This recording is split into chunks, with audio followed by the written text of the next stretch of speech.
వాళ్ళు చూస్తున్నాం మనం. మొన్న ఏదో ఎమ్మెల్యే గారు చెప్పారని చెప్తున్నారు, అయిపోయింది టైం వచ్చేసిన దగ్గరికి అని. వస్తే పెట్టండి, వీఆర్ ఫైటింగ్ ఇట్.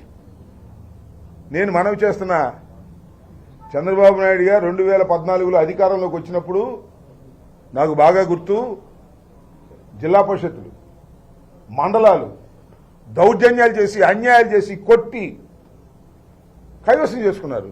ఏం పాము తిన్నారయ్యా? మళ్ళీ 23 పడిపోయారు మీరు. ఇవాళ 5 సంవత్సరాలకు గాను గెలిచినటువంటి మేయర్ని మీరు దించాలనుకుంటే అవిశ్వాస తీర్మానం పెట్టొచ్చో కానీ మేయర్ కౌన్సిలర్గా, కార్పొరేటర్గా ఎన్నిసార్లు గెలిచామే? 3 సార్లు గెలిచినటువంటి వ్యక్తి, దాన్ని తీయగలరా మీరు? నేను మనవి చేస్తున్నా, ఏం పావుకు తింటారంటున్నా. వీటన్నిటికీ కూడా లెక్కల గట్టి మూల్యం చెల్లించాల్సిన పరిస్థితి ఒక రోజు వస్తుంది, గుర్తుపెట్టుకోండి. మీ కేవలం 11 సీట్లు గెలుచుకున్నటువంటి కూటమి ఇవాళ గుంటూరు మేయర్ని, డిప్యూటీ మేయర్ని, కార్పొరేటర్ని వశం చేసుకుని మింగాలనే రాక్షసత్వాన్ని ప్రజలు గమనించాలని ఈ సందర్భంగా మనవి చేస్తున్నాం.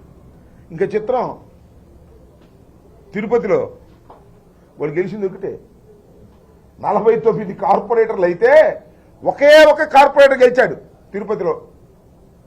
ఇవాళ మొత్తం వాళ్ళే కైవసం చేసుకుంటా ఉంటున్నారు. కిడ్నాపులు చేశారు, కొట్టారు, దౌర్జన్యానికి పాల్పడ్డారు, డబ్బులు పంచారు. ఇన్ని ఘోర అంటే ఏంటి? అధికారం మదం. అధికారం మదం ఉంది. మేము ఏ స్థానిక సంస్థని బ్రతకనివ్వము, గెలిచిన వాళ్ళందరినీ కూడా వైసీపీ అంటే దించేస్తాం, లేదు మా పార్టీలోకి వస్తే రక్షిస్తాం. ఇదే కదా నేను మనవి చేస్తున్నా. మా డిప్యూటీ మేయర్, మా మేయర్ మీరు ఎన్ని ప్రలోభాలు పెట్టినా లొంగేటటువంటి వ్యక్తులు కాదు. మీకున్న మార్గం ఏంటి? ఇంకా అవిశ్వాస తీర్మానం పెట్టడానికి పెట్టండి, చూస్తాం. మనవి చేస్తున్నాం, ప్రజలు గమనిస్తారని మనవి చేస్తున్నా. ప్రలోభాలు పెట్టి ఏదో ఒక విధంగా దించాలని మీరు చేసేటటువంటి ప్రయత్నాలను ఎదుర్కోవడానికి వైఎస్ఆర్ కాంగ్రెస్ పార్టీ సిద్ధంగా ఉందని కూడా మనవి చేస్తున్నా. We don't care that. అయితే మేము బాధపడుతున్నట్టు ఏంటంటే, మాలో ఉండి మమ్మల్ని మోసం చేసే వాళ్ళ గురించి బాధపడుతున్నాం. అది పోతే పోయారు, కండవాళ్ళు వేసుకుని పోయారు, డబ్బులు తీసుకుని పోయారు, నాకు తెలుసు ఎవరెవరు పోయారు, అంతా లిస్ట్ ఉంది. ఈ 4 మాతో పాటు వచ్చి అటు ఓటేశారు కదా, అది కూడా మేయర్ గారికి తెలిసిపోద్ది సిస్టంల ప్రకారం. అవన్నీ అంతర్గతమైన విషయాలు, వాటి మీద సమీక్షించుకుంటాం అందరం కూర్చొని. ఇఫ్ నెసరీ యాక్షన్ తీసుకుంటాం, ముందుకు వెళ్తాం, భయపడే ప్రశ్న లేదు. ఇది మీ అందరి ద్వారా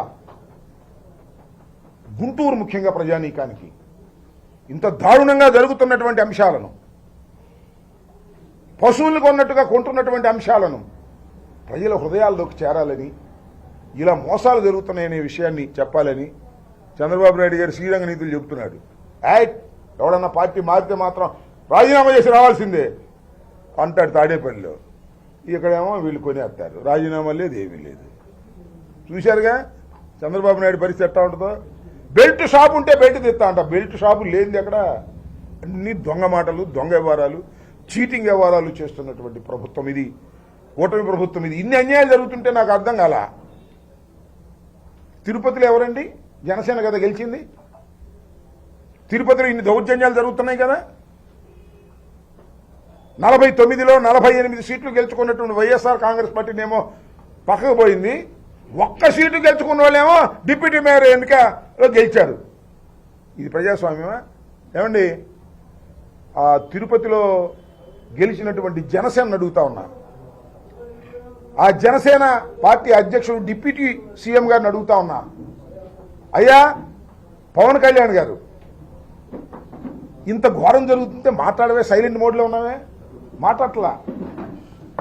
ఇంత అన్యాయం, ఇంత ఘోరం జరుగుతూ ఉంటే is in silent mode. Pawan Kalyan garu నోరు విప్పరు. నోరు విప్పితే తప్పని చెప్పాలి, తప్పని చెప్పే ధైర్యం లేదు. చంద్రబాబు నాయుడు గారు చేస్తున్నటువంటి ఈ అకృత్యాలను ధైర్యంగా ఎదుర్కొని ఇది తప్పు అని ఖండించే శక్తిహీనుడు పవన్ కళ్యాణ్ గారు. తిరుపతిలో నీ శాసనసభ్యుడు గెలుచుకున్నటువంటి నియోజకవర్గంలో ప్రజాస్వామ్యం ఖూనీ అవుతుంటే నోటికి ప్లాస్టర్ వేసి కూర్చున్నావు ఏంటయ్యా నాకు అర్థం కాలేదు. వారు నీ దుంపదేగా నేను 10 సంవత్సరాల నుంచి చూస్తున్నా ఎంత ఊగిపోయేవాడు. ప్రజాస్వామ్యం అన్యాయం అయిపోతుంది, అక్రమం అయిపోతుంది,